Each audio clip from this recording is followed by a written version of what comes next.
प्रकृतिर सृष्टि आज्ञा विचित्र अटे। सबु सीजन रे बा सबु ऋतु रे विभिन्न प्रकार फसल फल पनीपरिबा मिलता है।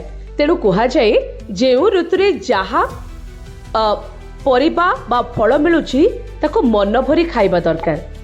तेबे खरा दिनिया फल मध्य रे ताळ हेउछि गोटिए जहा अत्यंत पुष्टिकर एवं स्वास्थ्यकर अटे, जहा शरीर को ठंडा रखिबारे साहाय्य करिथाय। एथिरे थिबा जलीय अंश एवं पोषक तत्व ग्रीष्म ऋतु रे स्वास्थ्य पाई बहुत लाभदायक होइथाय। तेबे चलंतु जानिबा ताळ खाइबार प्रमुख उपकारिता संपर्क रे। ताळ रे प्रचुर परिमाण रे जलीय अंश थाए, जहा खरा दिने शरीर को हाइड्रेट रखिबारे एवं गरम रु आराम देबारे साहाय्य करिथाय। ताळ खाइबा द्वारा चर्म उज्जवल रहे एवं खरा दिने होतिबा चर्म समस्या मुक्ति मिलिथाय। एथिरे कैलोरी कम थिबारु एहा ओजन नियंत्रण करिबारे साहाय्य करिथाय। एथिरे पोटासियम, आयरन, विटामिन सी एवं बी कम्प्लेक्स भली आवश्यक खनिज लवण थाए, जहा शरीर रे रोग प्रतिरोधक शक्ति वृद्धि करिथाय।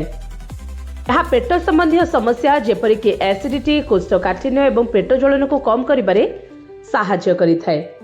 एथिरे तेल एवं चर्बी अंश नथिबारु स्वास्थ्य प्रति जत्नवान एवं नियंत्रित खाद्य रे बा डाएट रे रहुथिबा लोक मध्य एहाकू खाई परिबे। यकृत निमंते एहा अत्यंत उपकारी।